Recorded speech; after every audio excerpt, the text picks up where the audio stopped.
Messieurs les Anglais, tirez les premiers. On vous a sans doute appris à l'école que cette phrase était le sommet de la courtoisie française, une preuve de galanterie, une politesse surannée, échangée entre gentilshommes au milieu de la fureur de la guerre. C'est un mensonge. Ou du moins, c'est une vision romantique qui masque la réalité brutale de ce jour-là. Car le 11 mai 1745, dans la plaine de Fontenoy, cette phrase n'était pas une invitation au bal. C'était une condamnation à mort. C'était l'expression glaçante d'une armée si sûre de sa force, si disciplinée et si létale, qu'elle pouvait se permettre de laisser l'ennemi gaspiller ses munitions avant de le foudroyer à bout portant. Bienvenue sur l'héritage de fer. Aujourd'hui, nous n'allons pas simplement raconter une bataille. Nous allons revivre le jour où l'arrogance britannique s'est brisée net contre le mur de la bravoure française. Le jour où la monarchie, que l'Europe entière croyait à l'agonie, s'est redressée pour infliger à l'Angleterre l'une de ses plus sanglantes humiliations. Oubliez les perruques poudrées et les menuets de Versailles. Ce qui se joue en ce printemps, 1745, c'est la survie même de la France. Le royaume est seul. Il est encerclé. Une coalition colossale, financée par l'or de Londres, a juré la perte de Louis XV, Autrichiens, Hollandais, Hanovriens et surtout Anglais. Ils sont tous là. Ils sont 50 000. Ils sont suréquipés, bien nourris. Et ils sont commandés par le duc de Cumberland, un homme brutal, un fils de roi, convaincu que les Français, ces mangeurs de grenouilles, vont s'enfuir au premier coup de canon. Pour Cumberland, la route de Paris est déjà ouverte. Il s'imagine déjà piller nos villes et dicter ses lois.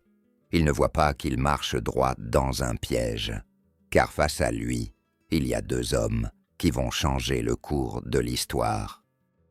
Le premier est le roi lui-même, Louis XV. Pas le roi fainéant que la propagande républicaine a voulu dépeindre plus tard. Non. Ce jour-là, le roi est à cheval. Il est sur le terrain. Il risque sa vie et celle de son fils, le dauphin, pour galvaniser ses troupes. C'est un acte d'une audace folle. Si le roi est capturé ou tué, la France s'effondre. Mais il refuse de reculer. Il veut que chaque soldat sache que le sang des Bourbons est prêt à couler pour la patrie.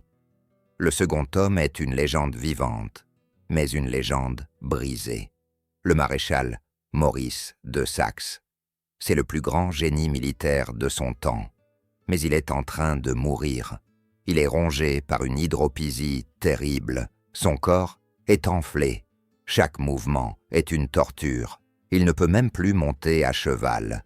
On le transporte dans un fauteuil d'osier, une balle de plomb dans la bouche pour étouffer ses cris de douleur. Un général mourant à la tête d'une armée encerclée. Voilà ce que voient les Anglais. Ils rinent. Ils pensent que la victoire sera une promenade de santé. Ils ont tort. Maurice de Saxe a beau être à l'article de la mort, son esprit est plus tranchant qu'un sabre de cavalerie. Il a choisi le terrain. Il a fortifié le village de Fontenoy. Il a transformé la plaine en un entonnoir mortel. Il a préparé le terrain pour un massacre. Les tambours anglais commencent à résonner. Le sol tremble. Une masse rouge, compacte et terrifiante, s'avance à travers la brume. C'est l'infanterie britannique, la plus solide du monde. Ils ne courent pas, ils marchent au pas, imperturbables, comme des automates programmés pour tuer. Le choc est imminent. L'Europe retient son souffle. Si la ligne française craque, c'est la fin. Mais la ligne ne craquera pas avant d'avoir fait payer le prix du sang. Préparez-vous. Ce que vous allez voir dépasse la fiction. C'est l'histoire d'un roi guerrier, d'un maréchal agonisant et de milliers de héros anonymes qui ont rappelé au monde une vérité éternelle. On ne provoque pas la France impunément. L'aube se lève sur les Flandres, mais le soleil a du mal à percer la brume épaisse qui noie la plaine. Il est 4 heures du matin. L'air est froid, humide, chargé de cette odeur de terre mouillée qui se mêlera bientôt à celle de la poudre noire et du sang. Dans le camp français, le silence est trompeur. Ce n'est pas le silence de la peur, c'est celui de la concentration absolue. Les hommes savent que le destin du royaume se joue dans les heures qui viennent. Ils savent que derrière eux, il n'y a plus de réserve, plus d'armée de secours. S'ils cèdent aujourd'hui, c'est la France entière qui s'ouvre à l'invasion. Pour comprendre la violence de ce qui va suivre, il faut visualiser le terrain. Maurice de Saxe, notre maréchal agonisant, n'a rien laissé au hasard.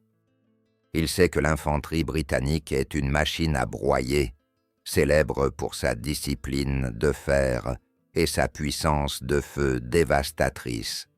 Les affronter en rase campagne, à la loyale, serait du suicide.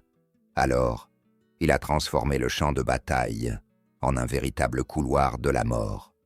Imaginez un triangle. À la pointe droite, le village d'Antoing, fortifié et hérissé de canons, appuyé sur le fleuve Escaut. Au centre, le hameau de Fontenoy, transformé en bunker, où les maisons ont été abattues pour laisser place aux batteries d'artillerie. Et sur la gauche, la forêt de Barry, où se cachent nos tirailleurs, les redoutables arquebusiers de Grassin, prêts à harceler les flancs de l'ennemi.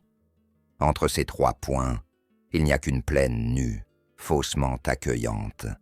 C'est là que Maurice de Saxe attend les Anglais. Il veut les obliger à s'engouffrer dans ce goulot d'étranglement où ils seront pris sous un feu croisé terrifiant. C'est un piège diabolique, conçu par un esprit brillant, qui refuse de laisser la maladie lui voler sa gloire. Dans les rangs français, une rumeur court et enfle, réchauffant les cœurs mieux que l'eau-de-vie distribuée aux troupes. Le roi est là. Louis XV chevauche le long des lignes. Il a troqué ses habits de cour pour un juste-au-corps de velours gris et un tricorne bordé d'or. Il a le visage grave. Il passe devant chaque régiment, le régiment du roi, les gardes françaises, les Suisses, la maison militaire. À chaque passage, les cris de « Vive le roi !» déchirent le brouillard. Ce n'est pas du protocole, c'est de la ferveur. Pour ces hommes, voir leur souverain risquer sa vie à portée de canon est l'électrochoc ultime. Ils ne se battent plus pour une solde ou pour un officier lointain, ils se battent pour lui, l'incarnation vivante de la France. Louis leur parle, les exhorte à tenir. Il sait que le choc sera terrible.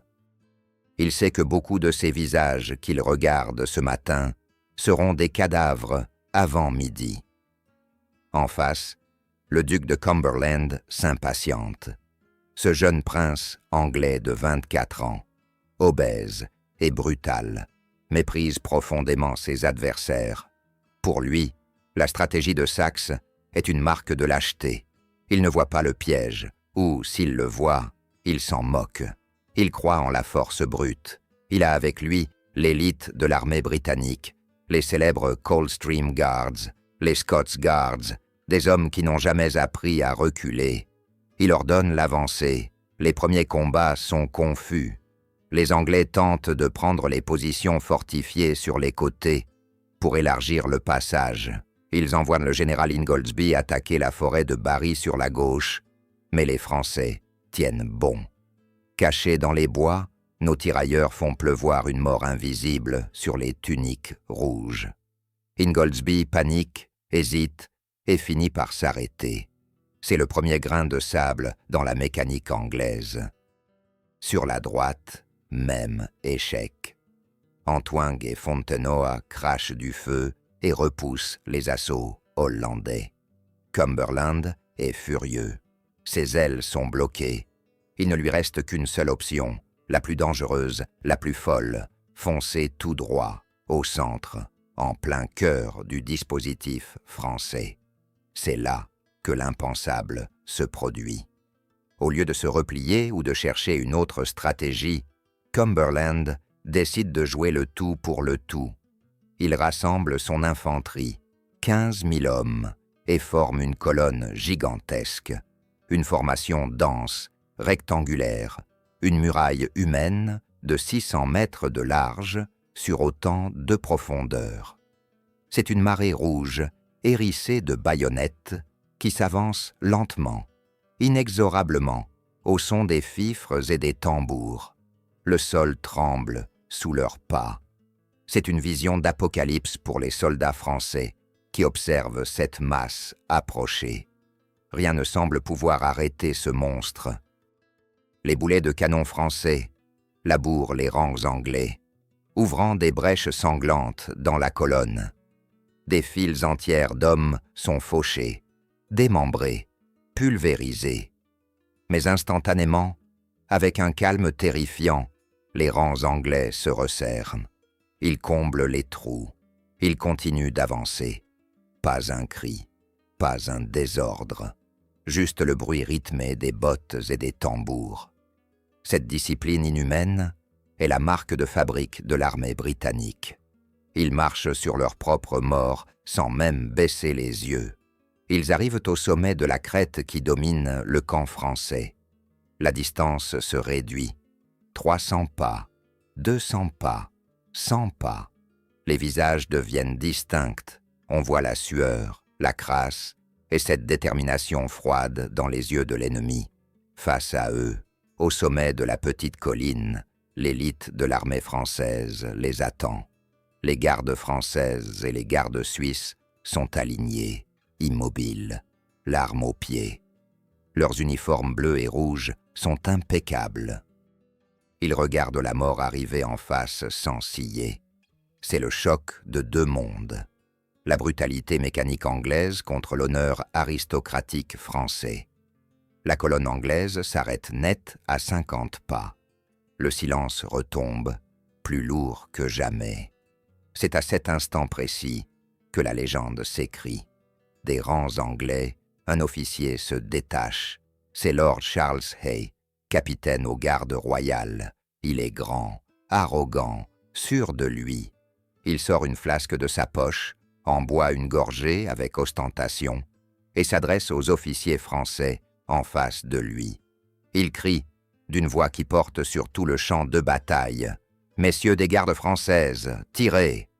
Certains historiens disent ce qu'il a ajouté, avec un sarcasme mordant, « Nous ne tirons jamais les premiers. » C'est une provocation ultime, il défie les Français de faire de leur mieux, persuadés que même leur première salve ne suffira pas à arrêter la puissance de feu britannique qui suivra.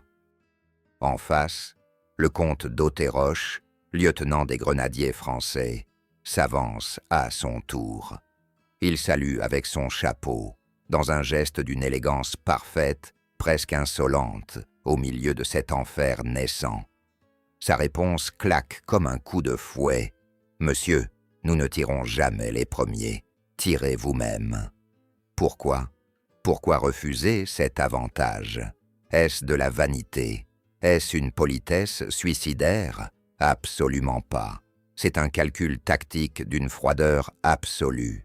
À l'époque, les mousquets sont imprécis et longs à recharger. Celui qui tire le premier lâche sa décharge, tue quelques hommes, mais se retrouve ensuite désarmé pendant de longues secondes, vulnérable, aveugle dans la fumée de sa propre poudre. D'Auteroche et ses hommes savaient que s'ils tirent maintenant, sous le stress, beaucoup manqueront leur cible. Les Anglais, encore frais, encaisseront, s'avanceront de 20 pas supplémentaires et lâcheront une salve à bout portant qui anéantira la ligne française pendant qu'elle recharge. En disant « tirez les premiers », les Français disent en réalité « allez-y, montrez-nous ce que vous avez. Nous sommes prêts à encaisser votre feu, à voir nos frères tomber à nos côtés, sans bouger, sans rompre les rangs. Et une fois vos fusils vides, nous avancerons sur vous, et nous vous tuerons tous. » C'est un pari sur le courage, c'est un duel psychologique Qui aura les nerfs les plus solides? Qui osera regarder la mort en face sans trembler? Les officiers anglais, stupéfaits par tant d'audace, regagnent leur rang. Les ordres fusent. Les mousquets britanniques se lèvent à l'unisson. Une ligne de 1500 canons de fusil se braque sur les poitrines françaises. Le temps semble se figer. Les soldats français serrent les dents, fixent l'horizon et attendent la foudre. Ils savent que la moitié d'entre eux ne verra pas la minute suivante. Mais personne ne recule, personne ne fuit. C'est cela, l'héritage de fer, l'acceptation du sacrifice pour la grandeur. Le silence est brisé par un déchirement sec, violent, assourdissant. La ligne anglaise s'embrase. Ce qui suit n'est pas une bataille, c'est une exécution. La première salve anglaise est d'une précision terrifiante. C'est comme si une faux géante venait de passer à hauteur d'homme dans les rangs français. D'un seul coup, des centaines de soldats s'effondrent. Les officiers, les capitaines, les ducs et les comtes qui commandèrent la première ligne sont fauchés. Le comte de Gramont a la tête emportée par un boulet. Le sol se couvre instantanément d'un tapis bleu et rouge de corps disloqués. La violence du choc est telle que la première ligne française cesse pratiquement d'exister. Les survivants sont hébétés, couverts du sang de leurs camarades. La fumée âcre de la poudre envahit tout, brûle les gorges, pique les yeux. Et les Anglais, ils rechargent, avec cette même discipline robotique, imperturbable. Ils ont frappé un grand coup. Ils pensent avoir brisé l'esprit français. La colonne infernale se remet en marche. Elle avance, piétinant les cadavres, poussant ses avantages. Elle s'enfonce comme un coin d'acier dans le dispositif français, menaçant de le couper en deux. C'est le moment de crise, le moment où tout bascule. Les régiments français, sonnés par cette puissance de feu, commencent à flotter. On recule, on cherche ses officiers, mais ils sont morts. La panique, ce poison insidieux, commence à s'infiltrer dans les veines de l'armée. Cumberland, du haut de son cheval, exulte. Il voit les lignes françaises plier. Il voit la route de la victoire s'ouvrir. Il pense avoir gagné. Il pense que la bravoure française n'était qu'une façade et qu'elle vient de s'effondrer sous la rigueur britannique. Mais il oublie une chose. Il oublie qu'une bête blessée est infiniment plus dangereuse qu'une bête saine. Il oublie que derrière cette ligne brisée, il y a un roi qui refuse de partir et un maréchal qui a juré de vaincre ou de mourir sur place. La colonne anglaise avance, victorieuse, arrogante, s'enfonçant toujours plus profondément au cœur du dispositif français. Mais ce qu'ils prennent pour une percée triomphale n'est en réalité que l'entrée dans la tombe que Maurice de Saxe leur a creusée. Ils sont entrés dans le piège, et les mâchoires vont bientôt se refermer. La colonne britannique est maintenant au cœur même de l'armée française. Elle est comme un immense point rouge enfoncé dans le ventre de nos lignes. Les soldats de Cumberland crient « Victoire !» agitant leur drapeau au-dessus de la mêlée, persuadés que la journée est à eux. Ils ont percé le centre, bousculé la garde, fait taire l'artillerie de première ligne. Tout autour d'eux, c'est le chaos. Des officiers français courent vers l'arrière. Des régiments entiers semblent se débander. La défaite a une odeur de sueur froide et de poussière, soulevée par la fuite. Et cette odeur commence à saturer l'air. À l'état-major, la panique est palpable. Les courtisans, le visage blême, supplient Louis XV de quitter le champ de bataille. « Sire, tout est perdu. Sauvez-vous, sauvez le dauphin. Si vous êtes pris, c'est la fin de la monarchie. » Les chevaux sont prêts. Les escortes sont en selle. Il suffirait d'un mot, d'un seul geste du roi pour sonner la retraite générale et abandonner la victoire à l'Angleterre. c'est l'instant de vérité, celui qui sépare les grands rois des simples monarques. Louis XV regarde ses conseillers tremblants. Il regarde la fumée qui monte de la plaine. Il entend les cris de triomphe des Anglais qui se rapprochent. Et il refuse. Avec un calme olympien qui glace le sang de son entourage, il déclare « Je reste ». Il sait que son départ serait le signal de la déroute totale. Il sait que tant que l'étendard royal flotte au vent, l'espoir n'est pas mort. Pendant ce temps, Maurice de Saxe vit son calvaire. Son hydropisie le torture. Chaque secousse de son fauteuil est un supplice. Mais son esprit reste d'une clarté effrayante. Il observe la colonne anglaise. Il ne voit pas une force invincible, il voit une erreur fatale. Cumberland, dans son arrogance, a commis la faute suprême. Il a poussé trop loin. Sa colonne est puissante, certes, mais elle est isolée. Elle s'est enfoncée si profondément qu'elle est désormais coupée de ses propres arrières. Elle est entourée d'ennemis. C'est une forteresse mouvante, perdue au milieu d'un océan hostile.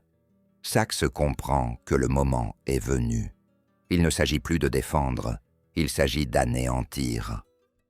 Il se redresse sur son brancard, le visage déformé par la douleur, mais les yeux brûlants de fièvre guerrière. Et il lance l'ordre qui va tout changer.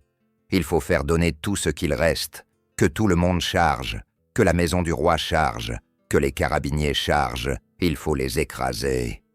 C'est le signal du réveil, le signal de la fureur. Soudain, le chaos français se fige et change de nature. La panique disparaît, remplacée par une rage froide. Les officiers rallient leurs hommes. On ne fuit plus, on fait volte-face. 4 canons de réserve, dissimulés jusqu'alors, sont traînés à la force des bras par des artilleurs enragés. Ils ne se mettent pas en batterie à 500 mètres, non. Ils foncent littéralement au contact, se positionnant à quelques dizaines de pas seulement du flanc de la colonne anglaise. L'ordre de feu est hurlé. Ce n'est pas des boulets ronds qu'ils tirent, c'est de la mitraille. Des centaines de balles de plomb, des clous, des morceaux de ferraille, projetés à bout portant dans la masse compacte des soldats britanniques. L'effet est abominable. La mitraille déchire la colonne sur toute sa longueur. Des allées entières de soldats sont transformées en bouillies sanglantes en une fraction de seconde. La belle discipline anglaise vacille sous le choc. Les rangs se brisent, les hommes hurlent, la machine s'enraye. Ils ne savent plus où regarder, d'où vient la mort. Et avant qu'ils ne puissent se reprendre, le coup de grâce arrive. De tous les côtés, surgissant de la fumée comme des démons vengeurs, la cavalerie française fond sur eux. La maison du roi, l'élite de la noblesse, charge sabre au clair. Ce ne sont pas des soldats qui attaquent, ce sont des lions. Ils ont vu leurs frères massacrés par la première salve, ils ont vu leur roi menacé, et ils veulent du sang. Ils percutent la colonne anglaise avec la violence d'un train de marchandises. Les chevaux renversent les fantassins, les sabres taillent dans la masse, les pistolettes tirent à bout, touchant. Mais dans cette mêlée furieuse, il y a un groupe qui se bat avec une haine encore plus viscérale, une haine vieille de plusieurs siècles. Regardez ces hommes aux uniformes rouges, mais qui chargent contre les Anglais. Ce sont les soldats de la brigade irlandaise, les fameuses oies sauvages, des exilés chassés de leur terre natale par la tyrannie britannique, qui ont trouvé refuge sous la bannière du roi de France. Pour eux, Fontenoy n'est pas une bataille politique. C'est une vendetta personnelle. Leurs cris de guerre glacent le sang des Anglais. Quim nigid ar Luimneach. Souvenez-vous de Limerick. Ils hurlent le nom de la ville où les Anglais ont trahi leurs promesses et massacré leur peuple.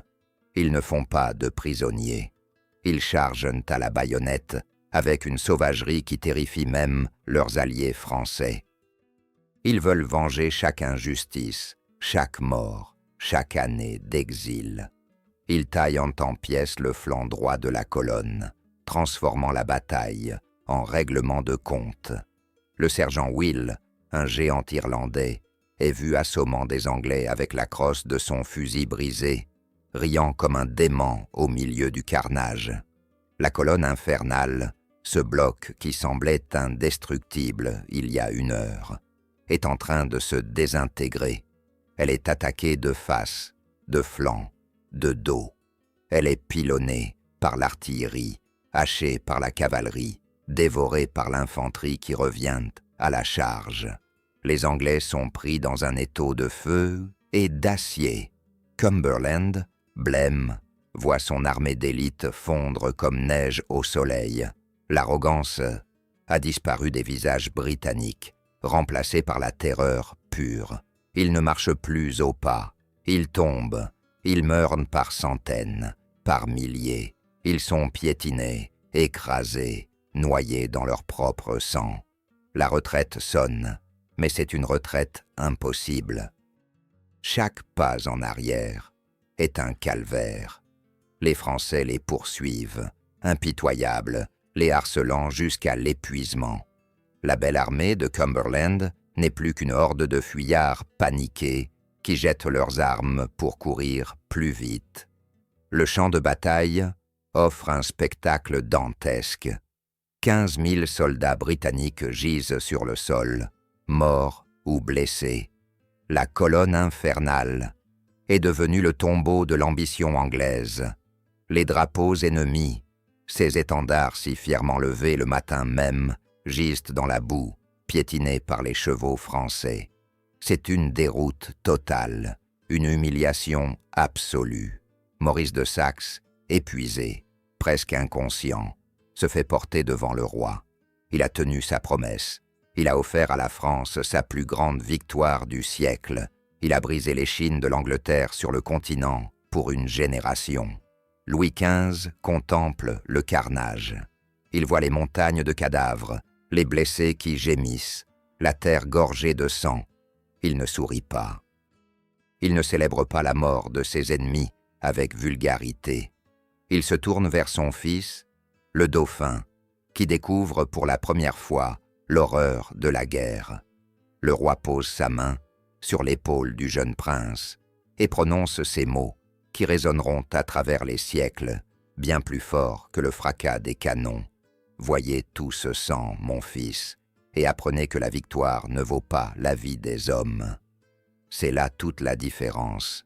Là où Cumberland cherchait la gloire dans l'écrasement brutal, Louis trouve la grandeur dans la compassion. La France n'a pas seulement gagné la bataille par les armes, elle l'a gagnée par l'esprit. Elle a prouvé que l'on peut être redoutable sans être barbare, que l'on peut anéantir une armée tout en pleurant les morts. Fontenoy n'est pas juste une victoire militaire, c'est la démonstration éclatante de la supériorité morale et stratégique de la France sur ses rivaux. C'est la preuve que l'élégance française, loin d'être une faiblesse, est une armure impénétrable. La nouvelle de la victoire se répand comme une traînée de poudre à travers l'Europe. À Londres, c'est la consternation. Le mythe de l'invincibilité britannique est brisé. À Paris, c'est le délire. Le peuple acclame son roi, le bien-aimé. Voltaire lui-même prend sa plume pour chanter l'épopée dans son poème de Fontenoy, gravant dans le marbre les exploits de ces héros qui ont refusé de tirer les premiers pour mieux vaincre à la fin. Mais au-delà des poèmes et des célébrations, que reste-t-il vraiment de Fontenoy aujourd'hui? Que nous dit cette bataille sur qui nous sommes? Elle nous dit que la France est une nation de paradoxes sublimes, une nation capable de la plus haute courtoisie une seconde avant de déchaîner l'enfer, une nation où un général mourant peut vaincre une armée en pleine santé par la seule force de son génie. Une nation où des soldats sont prêts à mourir pour une certaine idée de l'honneur, refusant de profiter d'un avantage facile, parce que vaincre sans péril, c'est triompher sans gloire. Fontenoy est le miroir de notre âme nationale. Elle nous rappelle que lorsque nous sommes unis, lorsque nous sommes menés par des chefs audacieux et lorsque nous sommes dos au mur, nous sommes capables de renverser des montagnes. Cependant, l'histoire est capricieuse. Les vaincus écrivent aussi des livres, et l'Angleterre a tout fait pour minimiser cette humiliation, pour transformer cette déroute en une simple retraite stratégique, pour effacer de la mémoire collective le souvenir de sa colonne brisée. Ils ont voulu que vous oubliez. Ils ont voulu que Fontenoy ne soit plus qu'un nom obscur dans un manuel scolaire poussiéreux. Mais nous n'oublions pas. Nous sommes les gardiens de cette mémoire. Nous sommes l'héritage de fer. Et tant qu'il y aura des voix pour raconter cette histoire, le courage des hommes de Fontenoy ne mourra jamais. Alors, la prochaine fois que quelqu'un vous dira que la politesse française est une faiblesse, souriez et racontez-lui l'histoire du jour où cette politesse a mis l'Angleterre à genoux. Si cette plongée dans notre histoire vous a rendu fier, si vous voulez que nous continuions à exhumer ces victoires oubliées et à briser les mythes de nos rivaux, vous savez ce qu'il vous reste à faire. Rejoignez nos rangs. Abonnez-vous, activez la cloche et partagez cette vidéo pour que la vérité triomphe enfin. Et avant de partir, une question pour vous, stratège de l'ombre. La brigade irlandaise a combattu pour la France ce jour-là avec une fureur légendaire. Selon vous, au cours de notre longue histoire, quelle nation étrangère a été le plus grand, le plus fidèle allié de la France? Les Irlandais, les Écossais, les Polonais ou une autre? Dites-le nous dans les commentaires. Le débat est ouvert. À très bientôt pour une nouvelle page de gloire. La fumée se dissipe lentement sur la plaine de Fontenoy, révélant l'ampleur du désastre pour la coalition. Ce n'est pas seulement une armée qui a été vaincue, c'est un orgueil démesuré qui a été piétiné dans la boue des Flandres. Les survivants britanniques fuient vers Athès et Bruxelles, abandonnant derrière eux tout ce qui faisait leur fierté de soldats. Le champ de bataille est jonché de 40 canons, de centaines de caissons de munitions et, humiliation suprême, de dizaines de drapeaux régimentaires.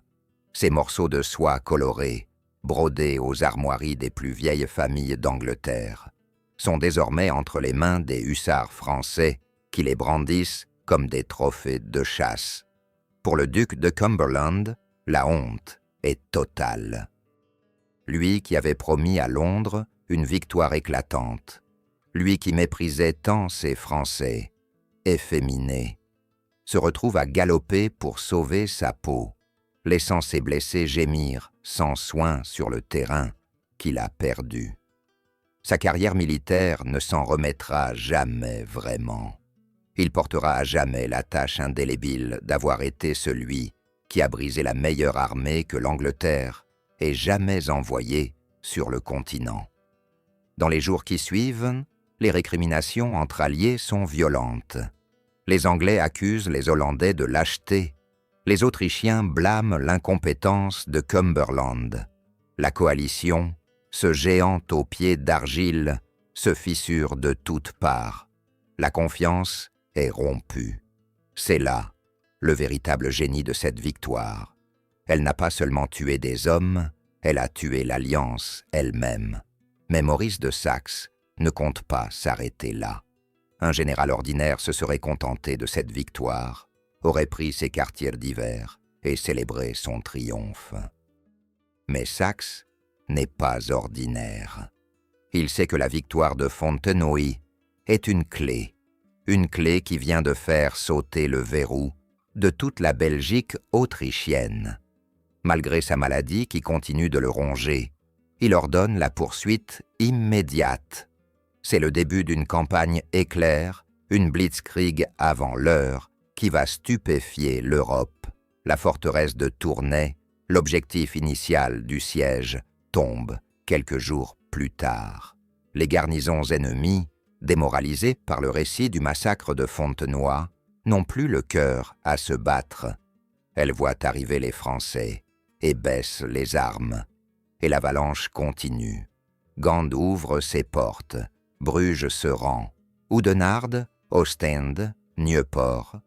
Les villes tombent les unes après les autres comme des dominos. En quelques semaines, la France reconquiert des territoires que Louis XIV avait mis des années à grignoter. C'est une marée bleue qui submerge les Pays-Bas. L'Angleterre, maîtresse des mers, se retrouve chassée de la terre ferme, repoussée vers la Manche, impuissante à endiguer le flot. Il y a cependant une conséquence encore plus dramatique pour Londres, une conséquence directe de Fontenoy que les livres d'histoire britanniques aiment passer sous silence. La destruction de l'armée de Cumberland a laissé les îles britanniques pratiquement sans défense.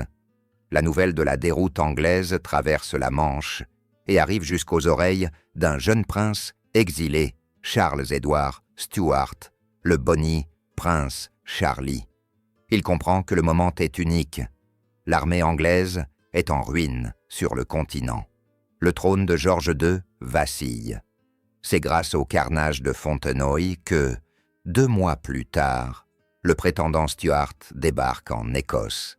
La rébellion jacobite de 1745, qui fera trembler Londres et manquera de peu de renverser la monarchie hanovrienne, est l'enfant direct de la victoire française. Nous avons tellement frappé fort à Fontenoy que l'onde de choc a failli briser le Royaume-Uni lui-même. Voilà la portée réelle de ce jour-là. Nous n'avons pas juste gagné une bataille en Belgique, nous avons déclenché une guerre civile sur le sol anglais. Pendant ce temps, à Paris, le retour du roi est une apothéose, le peuple est en délire. Depuis des décennies, la France n'avait pas connu une telle gloire militaire. Louis XV, le bien-aimé, est au zénith de sa popularité. On illumine les rues, on tire des feux d'artifice, on compose des Te Deum. Mais le véritable héros, celui que la foule veut voir, c'est le maréchal de Saxe.